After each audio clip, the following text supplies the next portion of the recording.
Meus queridos amigos, companheiros de ideal espírita, prezados internautas que nos acompanham pelas redes sociais, Grupo Sheila, boa noite.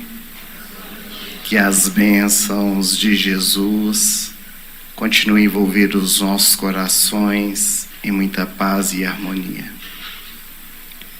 O espírito Humberto de Campos, também conhecido sob o pseudônimo de Irmão X, por meio da mediunidade incomparável de Francisco Cândido Xavier, no livro Contos e Apólogos, tem ocasião de nos narrar uma história que se intitula A Ficha. Conta o benfeitor espiritual que João Mateus era orador espírita. Desde há muitos anos trabalhava na divulgação da mensagem do Evangelho de Jesus à luz da doutrina consoladora. Encontrava-se muito feliz, porque estava completando meio século de existência, 50 anos de vida. E naquele dia festivo, quando ele foi recolher-se no seu quarto, após realizar a oração preparatória para dormir, tão logo deitou-se no leito, o espírito dele desprendeu-se e ele foi levado a altas esferas espirituais. Era um local que ele nunca tinha visitado. Uma colônia espiritual que encantou os seus olhos.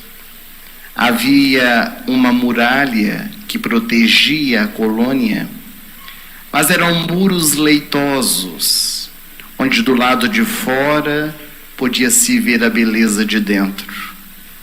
Havia um grande portal que era convidativo para que ele pudesse adentrar. E quando ele se aproximou da porta, havia na entrada um espírito amigo, que com um sorriso nos lábios disse a João Mateus: para evitar qualquer surpresa de sua parte quanto à entrada neste local, gostaria que primeiramente você pudesse examinar a sua ficha.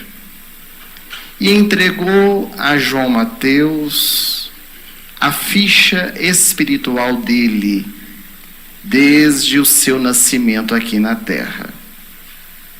O orador espírita ficou um tanto intrigado com aquela atitude do benfeitor espiritual, mas respeitosamente pegou a ficha e começou a ler.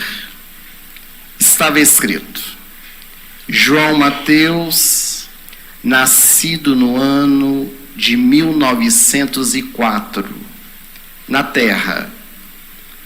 Teve um berço manso, pais carinhosos e muito amigos que lhe ofereceram uma educação exemplar.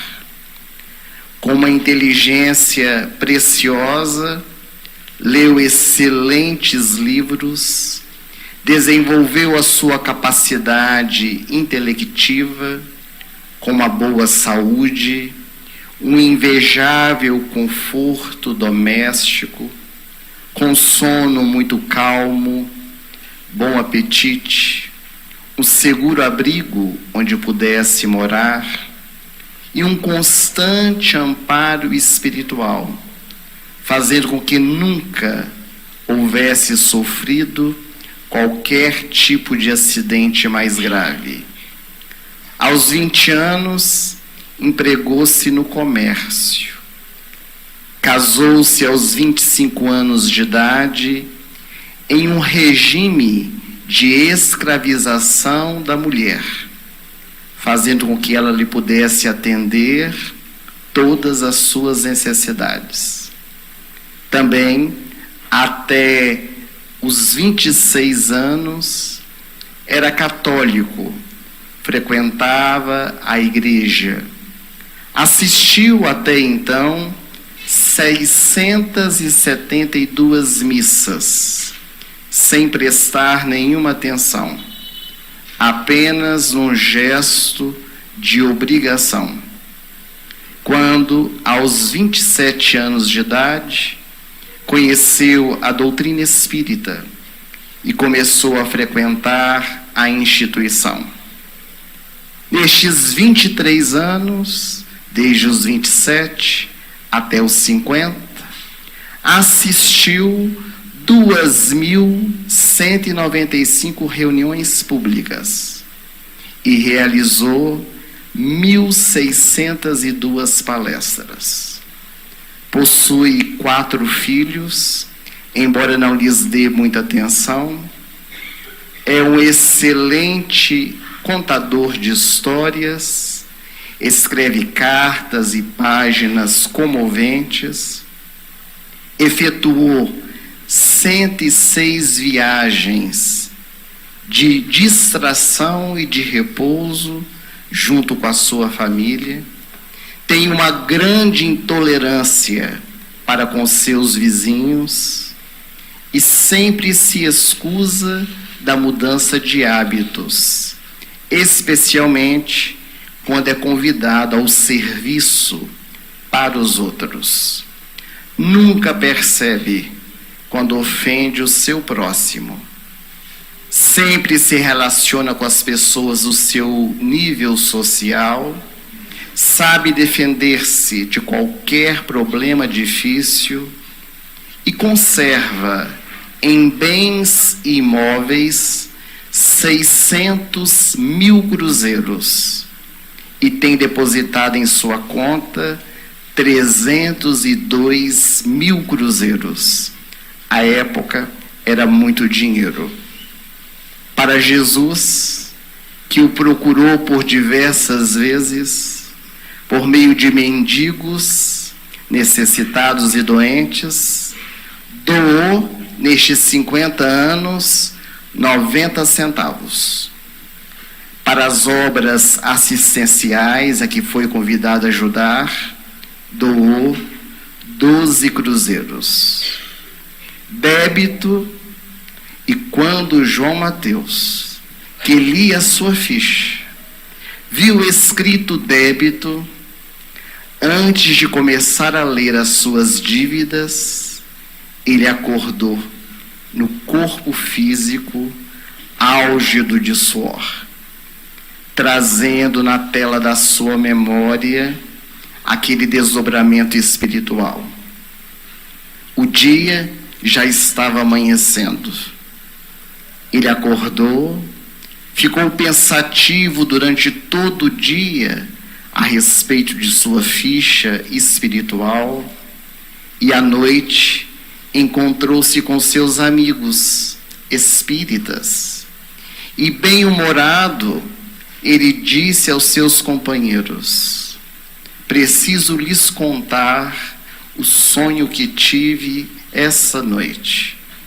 E narrou a eles a experiência, dizendo-lhes que considerava ser um alerta, um chamado, uma convocação ao trabalho, e que ele estava disposto a modificar a sua vida.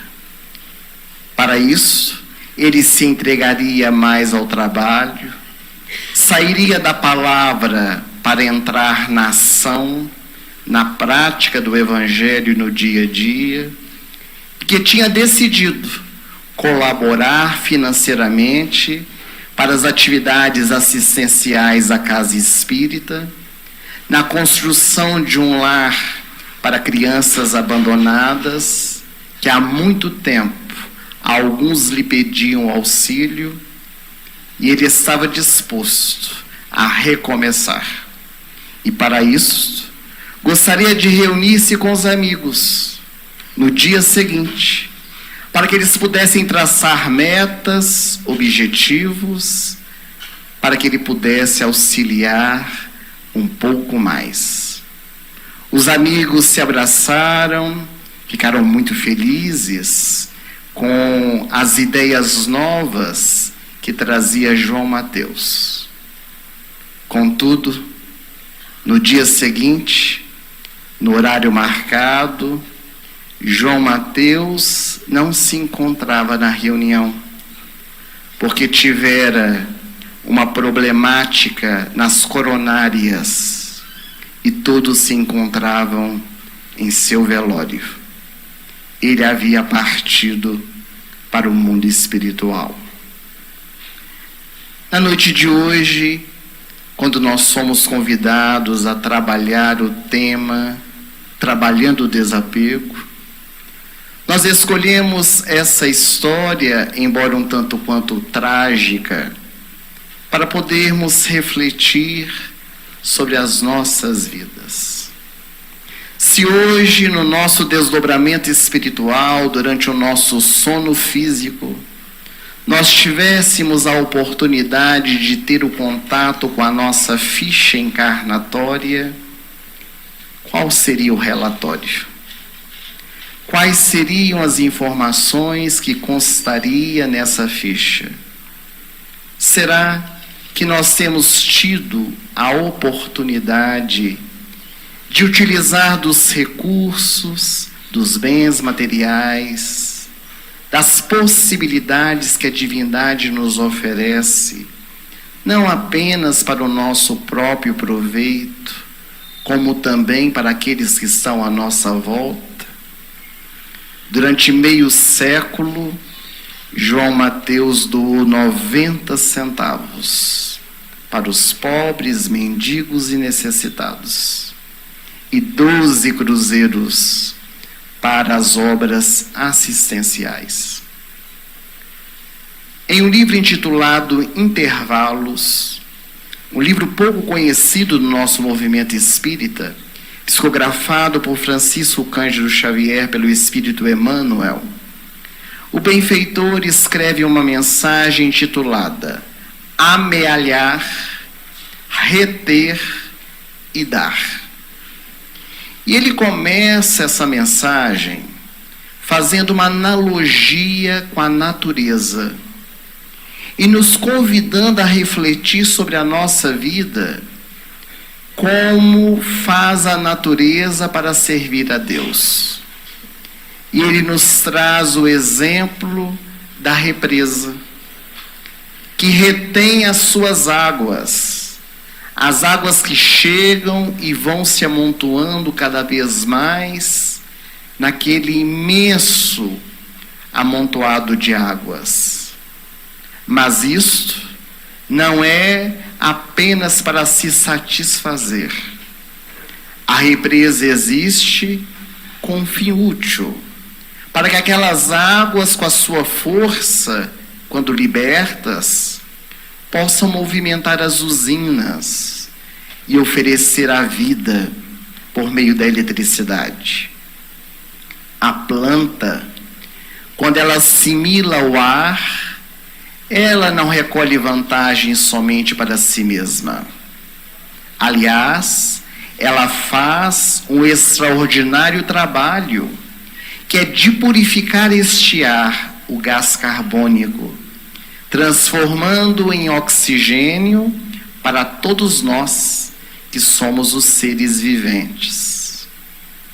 Uma árvore, quando penetra as suas raízes no solo, retirando a seiva, ela não o faz somente para alimentar-se, mas para produzir frutos, dos quais ela não se alimenta, ela não retém, ela oferece para aplacar a fome de diversos seres que a procuram, para poder repletar-se das suas necessidades. No mundo capitalista em que nós vivemos, em que nós damos mais importância ao ter do que ser, nós vivemos uma intensa busca, uma busca desenfreada de conquistas exteriores. Na questão 716 de O Livro dos Espíritos, Allan Kardec, orientado pelo Espírito de Verdade, nos diz que nós estamos sempre em busca daquilo que é supérfluo e não enxergamos o que é necessário. E é por isso que nós sofremos tanto. É por isso que nós ficamos frustrados diante das experiências que nós vivemos. Porque nós não conseguimos enxergar que muitas vezes aquilo que nós já possuímos nos basta. Mas influenciados pelo mundo à nossa volta, pelas pessoas e principalmente pela mídia televisiva, que através da propaganda e do marketing criam necessidades que às vezes nós não possuímos, isso gera em nós o grande consumismo, porque a propaganda trabalha com a nossa mente. Quando nós assistimos na televisão algum programa e logo nos intervalos vem o marketing através da propaganda, os diversos estudiosos que trabalham na pesquisa de produtos para nos oferecer e o meio de divulgá-los, trabalha de tal forma com a nossa mente que quando nós vemos aquele artista que está na novela, que é famoso, aquele cantor que está proeminente dentro da nossa sociedade, usando um produto que ele nem usa, foi pago para isso, e nós vemos, a nossa mente registra, e pela admiração que nós temos por aquele personagem, nós logo queremos usar também. E quando nós vamos ao supermercado, e nas gôndolas estão as fotos do artista, a nossa mente logo já remete à propaganda, e nós queremos levar o produto para a nossa casa. Isso acontece nos mais diferentes setores da tecnologia de ponta, onde nós sempre estamos insatisfeitos com o celular que nós temos quando sai um mais avançado, quando nós estamos insatisfeitos com o nosso guarda-roupa, com a nossa casa, com o nosso carro, e a todo instante nós estamos em busca de amealhar coisas, de termos coisas junto conosco, porque acreditamos que vamos ser valorizados por isso. É o fascínio do mundo ao nosso derredor. É óbvio que nós não vamos ser hipócritas de dizer que, estando no mundo, nós não podemos nos utilizar das coisas do mundo. Quando nós temos a condição financeira de poder ter o carro, de ter o recurso da comunicação, de termos as nossas vestimentas, não há problema nenhum. O Evangelho em nenhum momento nos proíbe termos bem-estar através dos recursos financeiros que nós adquirimos honestamente, por meio do nosso trabalho, de uma herança que nós recebemos. O problema é quando esse movimento de querer sempre ter mais se torna o motim da nossa vida. E nós vamos nos apegando a essas coisas externas, esquecendo dos verdadeiros tesouros dentro do nosso coração. Em O Evangelho segundo o Espiritismo, no capítulo 16, não se pode servir a Deus e a Mamon, o espírito Lacordaire escreve uma mensagem que tem uma profunda ligação com a nossa temática da noite de hoje. O item 16, desprendimento dos bens terrenos. E nessa mensagem, o benfeitor vai nos explicar que o amor aos bens terrenos é um dos mais fortes obstáculos que nós temos para o nosso adiantamento moral. Quando este apego faz com que nós destruamos as virtudes dentro do nosso coração. Porque o apego aos bens materiais geram dentro de nós egoísmo, orgulho, vaidade, disputas descabidas. E daí a pouco nós nos esquecemos dos valores morais que necessitam ser trabalhados dentro de nós. E a reflexão do benfeitor é tão interessante, porque ele nos questiona: será que termos os cofres cheios vai nos trazer realmente a felicidade?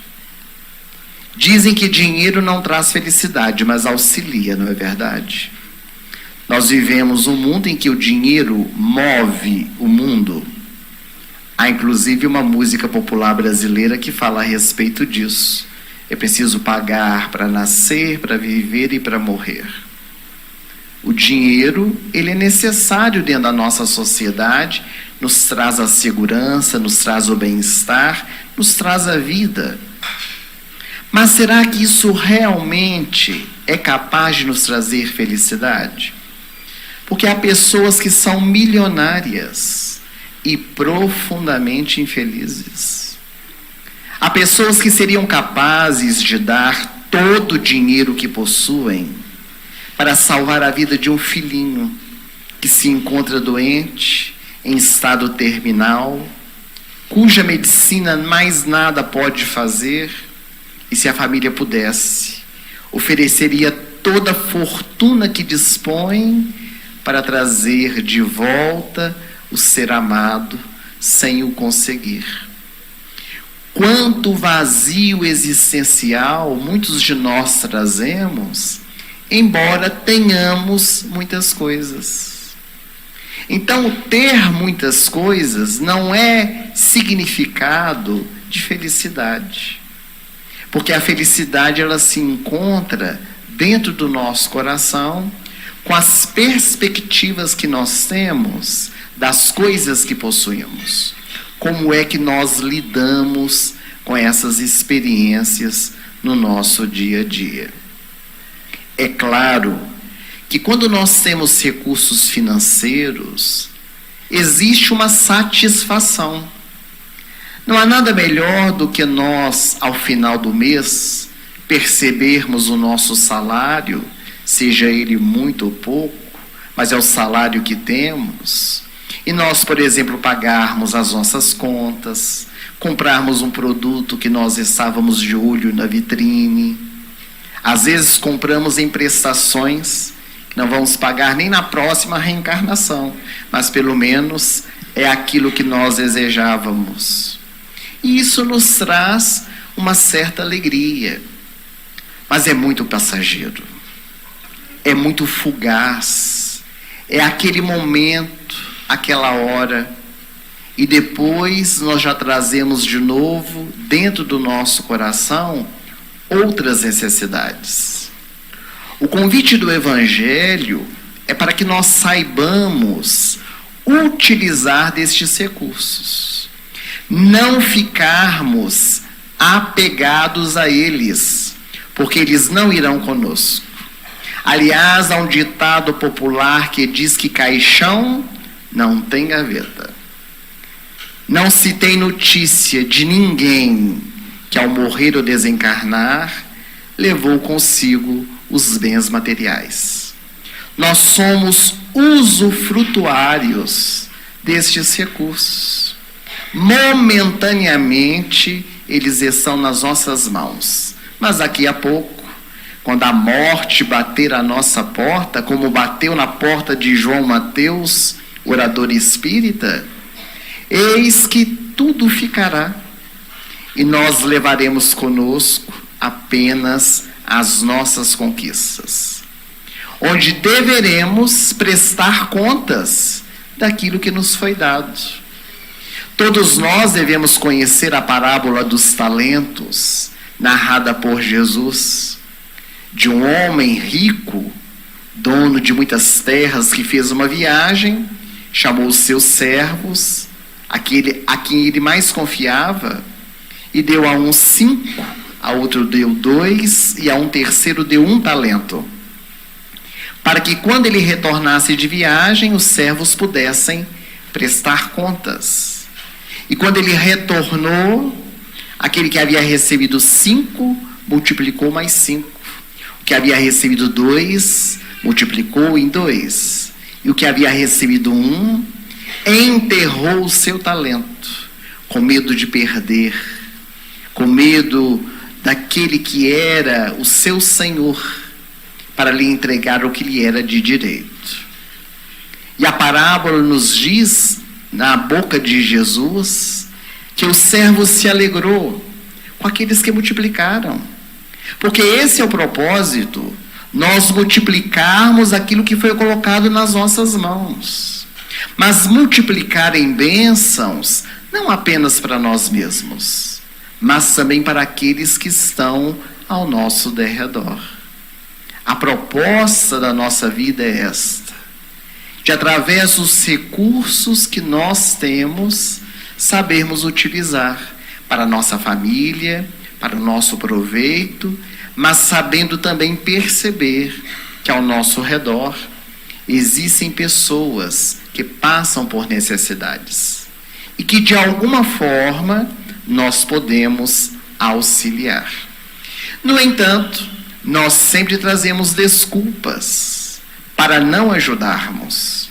O pai de família, por exemplo, diz que precisa resguardar os bens materiais para os filhos, porque possui uma prole volumosa, os seus filhos precisam estudar mais tarde, precisa deixar para eles a cama feita, para que eles possam mais tarde usufruir destes recursos. E é justo um pai trabalhar e lutar para deixar para os seus filhos uma herança, deixar para os seus filhos uma comodidade. Nós não estamos aqui trazendo uma palavra de censura, aliás, Lacordaire é que traz essa consideração, mas o benfeitor espiritual nos convida a refletir se realmente é este o nosso motim. Se realmente nós não queremos utilizar o recurso porque precisamos dele, ou será que não podemos utilizar nenhuma parte dele para aqueles que nada têm? Muitas pessoas acreditam que o Evangelho de Jesus faz apologia à pobreza, nos convida a sair distribuindo os nossos bens a todos aqueles que estão à nossa volta, e isso não é verdade. Porque desprendimento e desapego não é indiferença, não é descaso. Uma pessoa que pega o seu dinheiro e sai distribuindo para todo mundo na rua que está necessitado, ele não é desprendido. Ele é indiferente com o recurso que possui, porque não sabe utilizá-lo de forma correta. Não sabe transformar a sua esmola em salário, ajudando de maneira efetiva, dando dignidade àquele que necessita. Quando Jesus esteve na casa de Zaqueu, o cobrador de impostos, na cidade de Jericó, que era considerado o homem mais rico daquela cidade, ele morava em um palácio junto com a sua família. Jesus, no diálogo com Zaqueu e os seus apóstolos, transforma a vida desse homem.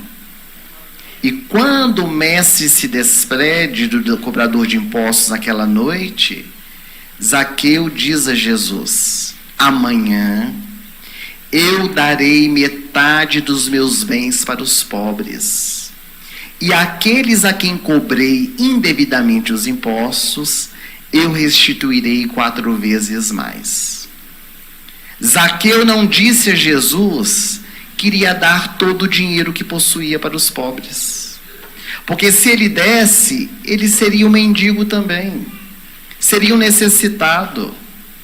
Mas ele entendeu a proposta do Evangelho, que se ele teve a oportunidade de ser um homem rico, se ele morava naquele palácio junto com a sua família, tinha comodidade, bem-estar, alimentação, que ele podia utilizar uma parte desse recurso, no caso dele foi a metade, para ajudar os mais pobres, e poderia com outro recurso ter uma vida tranquila junto com a sua família, dando oportunidade inclusive de trabalho para que outros também pudessem ter as suas condições financeiras. Porque muitos de nós, meus amigos, achamos que a solução do problema do dinheiro na terra seria se nós pudéssemos dividir todo o dinheiro que existe no mundo de maneira equânime para todos. E isso não é a solução. Porque se nós fizéssemos isso, daí a 5 horas, daí a 1 hora, talvez daí a 20 minutos, teria diferença de novo. Porque tem aquele que sabe usar, tem aquele que sabe multiplicar, tem aquele que é consumista, rapidamente vai gastar o dinheiro que ganhou. E daí a pouco a desigualdade será instaurada de novo. Porque a questão não é a desigualdade. A questão é como nós lidamos com essa desigualdade no nosso dia a dia. O convite do Evangelho é para que nós utilizemos destes recursos financeiros que nós dispomos, sem apego, auxiliando aqueles que estão em dificuldades. E este auxílio, ele é concernente à capacidade de cada um de nós. Em nenhum momento nós estamos sendo convidados para salvar o mundo. Porque há pessoas que deixam de fazer porque acham que não têm condições. O que é que eu vou fazer? Eu tenho quase nada. Mas todos nós podemos fazer alguma coisa. Não há pessoa tão rica que não tenha nada a receber, nem tão pobre que não tenha nada a doar. Todos nós possuímos algo que podemos realizar, multiplicando em bênçãos em nossa vida. E quando nós entendemos isso, nós começamos a fazer aquilo que está batendo à nossa porta. Porque há pessoas que querem matar a fome da cidade, mas não conseguem estender a mão a um familiar que está dentro do próprio lar. Então é algo que fica com disparidade. Como é que nós vamos agir no mundo se nós ainda não agimos na intimidade da nossa residência? Já que a espiritualidade nos ensina que caridade também começa dentro do nosso lar. Mas quando nós falamos de desapego, de não ficar apegado às coisas materiais, a nossa mente sempre se volta para isso, para o dinheiro. Mas nós também podemos nos referir nessa noite ao desapego de coisas, de objetos, de pessoas. Quantas vezes nós nos vinculamos e nos apegamos a essas experiências também exteriores? E a problemática é ainda maior quando se trata de pessoas. Quando nós nos apegamos ao nosso cônjuge, quando nós nos apegamos aos nossos filhos, quando nós nos apegamos aos nossos amigos e quase nos sentimos donos deles. E queremos estar ao lado a todo instante, queremos controlar a vida do outro a todo momento. E quando por acaso, em alguma experiência, aquele indivíduo não quer mais permanecer conosco, quanto nós sofremos. E ainda mais, quando a morte física chega e arrebata a pessoa que nós amamos. Quantas vezes a inconformação gera dentro do nosso coração mais sofrimento, em lamúrias, em revoltas.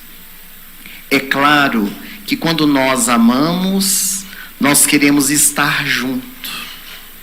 E seria muito bom se o outro também desejasse. Mas todos nós somos portadores de liberdade de escolha. Há pessoas que preferem ver o cônjuge ao seu lado infeliz do que vê-lo feliz, nos deixando infelizes. O egoísmo ainda fala muito dentro do nosso coração. Com os nossos filhos, nós queremos todo instante controlá-los. E para uma mãe, para um pai, os filhos nunca crescem. Certa ocasião nós estávamos em uma palestra e ao final teve um pequeno lanchinho e a senhora veio falar conosco e disse: Wellerson, não leve a mal, mas eu tenho que ir para casa para fazer a janta para os meus meninos. Eu disse: que bom, a senhora tem netinhos em casa? Eu disse: não, são meus filhos, um de 45, outro de 50 anos. São os meninos, para a mãe e para o pai, sempre são os meninos. E Khalil Gibran, o grande poeta, ele escreveu: vossos filhos não são vossos filhos, são filhos da vossa ânsia. Arremessai-os como argueiros que lançam as suas flechas para que eles possam ir. Até o ditado popular que diz que filhos nós criamos para o mundo. Mas quão difícil é quando os nossos filhos se libertam, quando eles se casam, vão trabalhar fora, mudam de cidade. Quanto sofrimento por causa do apego, por causa dessa necessidade de estarmos juntos fisicamente.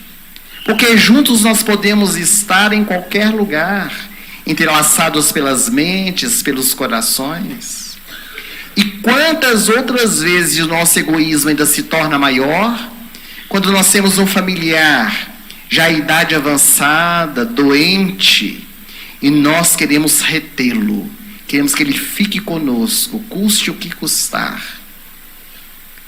E quando essas pessoas se vão, quanta dor dentro do nosso coração. É claro que quando há amor, há saudade. A saudade é a experiência do sentimento dentro do nosso coração. Se não tiver saudade, porque não havia amor. Há pessoas que se vão e nós não sentimos falta. Quando nós sentimos, é porque havia algum sentimento dentro do nosso coração. É legítimo.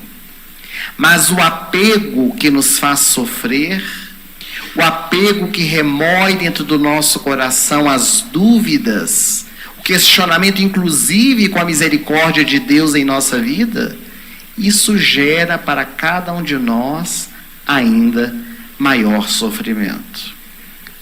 Pessoas não são objetos, pessoas são individualidades que caminham conosco. Bom seria se elas estivessem conosco da forma que nós desejávamos. Mas se o outro não deseja, é preciso nós respeitarmos e continuarmos amando mesmo assim. Porque o amor é livre. O amor entende as escolhas de cada um. No livro Pronto Socorro, uma outra obra de Chico Xavier pouco conhecida, Emmanuel, o seu instrutor espiritual, escreve a mensagem 37, intitulada Auxilie Agora. E ele diz que muitos de nós, quando advém a nossa morte física, ao chegar na realidade espiritual, nos assustamos, quando percebemos que fizemos quase nada. João Mateus ficou assustado com a sua ficha, quando percebeu que ele havia feito tão pouco. No livro O Céu e o Inferno, a quarta obra da codificação, uma obra que fala da realidade do mundo espiritual, especialmente na sua segunda parte, que são mensagens espirituais de diversos espíritos em várias categorias de nível evolutivo. Nós encontramos várias mensagens, inclusive de uma rainha que fala do seu despertar do outro lado da vida, quando se assustou com a realidade. Muito tinha aqui na terra e pouco possuía do outro lado, porque não nos será perguntado o que nós tínhamos, quais os títulos possuíamos, qual a nossa classe social, mas nos será perguntado: que tendes em vossas mãos? Quais são os recursos que trazes para essa nova realidade? Qual é a nossa bagagem para a nossa viagem espiritual? Todas as vezes que nós vamos viajar, nós fazemos uma bagagem de acordo com o local em que nós vamos visitar, com o clima, com as necessidades da nossa viagem, se é de trabalho, se é de passeio, de lazer. Se nós não conhecemos o local, nós pesquisamos antes para saber o que levar. Nós vamos fazer uma viagem daqui a pouco. Não sabemos quando. Pode ser essa noite, tomara que não. Pode ser daqui a algumas semanas, alguns meses, quem sabe alguns anos. Mas todos nós vamos fazer. É a única certeza que nós temos. Quem um dia nasce, um dia vai morrer. E essa bagagem precisa estar pronta, a fim de que quando nós formos convocados a retornar à nossa verdadeira pátria, nós possamos levar conosco aquilo que realmente é necessário. O Espírito Bezerra de Menezes, por nosso intermédio, escreveu uma mensagem que está no livro Canções da Vida. Esse livro, inclusive, pode ser encontrado aqui na livraria do Grupo Sheila. A renda dele é revertida para Amivale do Jequitinhonha, uma região das nossas Minas Gerais bem sofrida. E dentre as diversas mensagens que ele trouxe, uma delas é uma mensagem que fala sobre o desapego. E nós gostaríamos nesse instante, vou pedir a ajuda da Samela, por favor, de colocar um pequeno vídeo, porque essa mensagem que o Bezerra escreveu por nosso intermédio se transformou em uma canção, a canção do desapego. Que nós possamos escutá-la, deixando envolver o nosso coração por essa proposta dessa noite.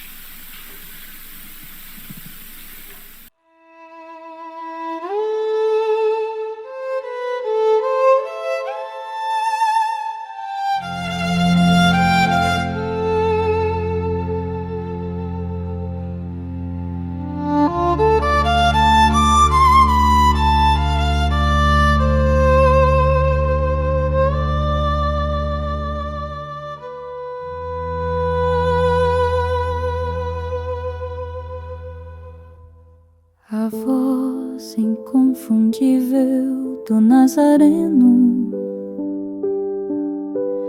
pode ser escutada na sintonia da tua alma. Não ajunteis tesouros na terra,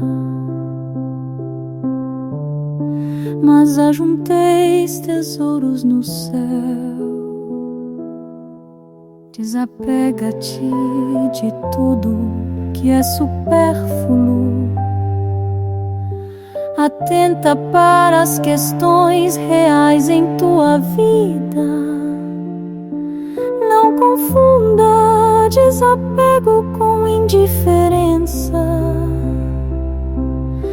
Sabe utilizar os recursos que a divindade te confia. Liberta-te das algemas que te prendem. Corrói as correntes que te aprisionam. Ao alça voos mais altos e compreende que somente as conquistas espirituais se eternizam. Deixa a canção do desapego tocar na acústica da tua existência, para que a música suave possa te libertar da baixa autoestima. Liberta-te das algemas que te prendem, corrói as correntes que te aprisionam, alça voos mais altos e compreende que somente as conquistas espirituais se eternizam. Deixa a canção do desapego tocar na acústica da tua existência, para que a música suave possa te libertar da baixa autoestima.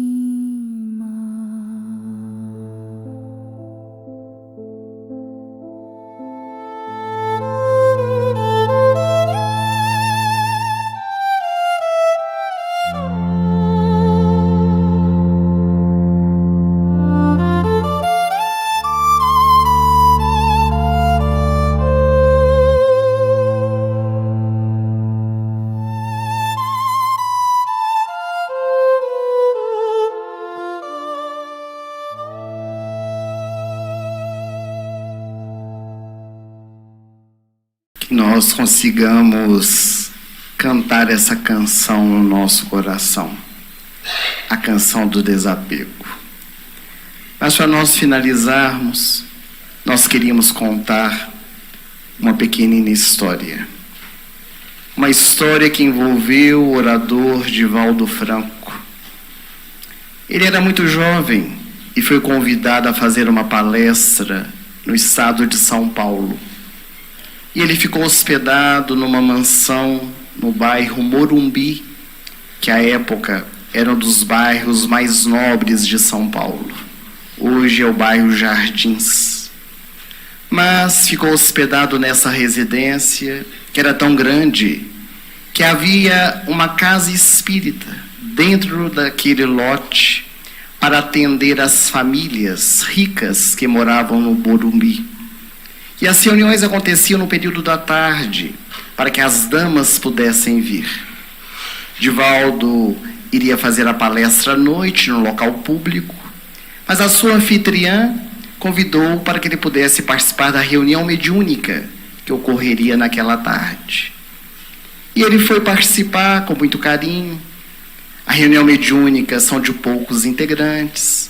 Ele chegou, assentou-se, entrou em concentração para o trabalho, quando as senhoras, eram em sua maioria mulheres, começaram a chegar. Elas estavam elegantemente vestidas, roupas de grife, algumas delas com perfumes franceses. Mas uma delas chamou bastante a atenção de Divaldo quando entrou. Ele mesmo conta na palestra que ela parecia uma joalheria ambulante, porque ela brilhava. Havia na sua orelha os brincos que reluziam, os colares, as pulseiras. Mas quando ela se assentou do lado dele e colocou a mão em cima da mesa, ele viu um anel imenso, com uma pedra que parecia ser uma esmeralda. E os olhos de Divaldo se voltaram para o anel e ele logo pensou: mas essa senhora não sabe que veio uma casa espírita? Isso é roupa para vir à casa espírita. Com essas joias, para que isto? E ficou tão envolvido no seu pensamento de julgamento a ela, que ele não percebeu que a reunião começou. Fizeram a prece inicial, a leitura do evangelho, os comentários. Ele se assustou quando a dirigente pediu para ele fazer a prece para as atividades mediúnicas. Ele voltou à consciência, fez a prece, entrou em transe, deu comunicações a alguns espíritos, outros médiuns também. E quando a reunião estava quase terminando, ele voltou à consciência objetiva. A primeira coisa que ele viu, o anel brilhando na mão daquela senhora. E a mente, logo começou a julgar novamente. Foi quando a benfeitora espiritual Joana de Ângeles, a sua instrutora, lhe apareceu. Ele disse: quanta inveja, não é, meu filho? Ele disse: como é que é? Quanta inveja. Eu não estou com inveja, disse ele. Estou indignado com essa senhora vindo ostentar joias numa reunião mediúnica. E você sabe por acaso a história dessa joia? Você sabe por acaso a condição dessa senhora? Se ela está usando, é porque possui. Ah, mas isso é muito apego. Não, isso é desapego. Porque se ela está usando, se ela fosse apegada, é uma joia valiosíssima, estaria dentro da casa dela, guardada dentro do cofre. Ela utiliza, ela usa porque possui. E como você nunca terá condições de ter uma joia como essa, você a inveja e critica. Ele abaixou os olhos e pôs-se a meditar. A reunião acabou, todos foram embora. Divaldo foi tomar um café junto com a sua anfitriã. Mais tarde seria a palestra da noite.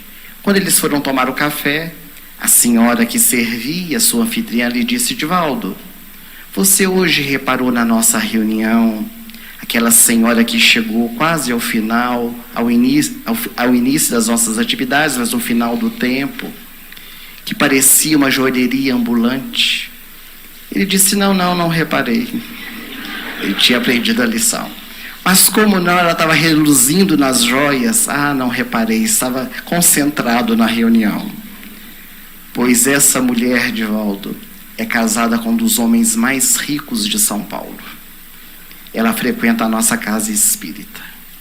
O marido, ele é de outra doutrina religiosa, não proibiu que ela frequentasse a nossa instituição, desde que fosse durante o dia, porque à noite ela é dele, para as festas sociais. Como a nossa reunião termina no final da tarde, ela precisa vir vestida adequadamente para as festas. O motorista vem buscá-la e já leva direto para os encontros. É a condição que o marido impôs. Mas essa mulher é extraordinária, porque ela canaliza os recursos financeiros que possui para ajudar diversas instituições de caridade. Ela mantém um orfanato na cidade de Santo André. Todos os dias de manhã ela sai com o motorista, vai para o orfanato, passa a manhã com as crianças, lhes dá o almoço, ela sente como se fosse a mãe delas, e volta para casa correndo, para as nossas atividades aqui na casa espírita e para atenção ao marido nos eventos sociais. É alguém com extremado desapego e que sabe canalizar os recursos em seu proveito próprio e daqueles que estão ao seu derredor. Que nós possamos refletir sobre isso, para que nós também saibamos utilizar os recursos de que dispomos. Que Jesus nos abençoe hoje e sempre.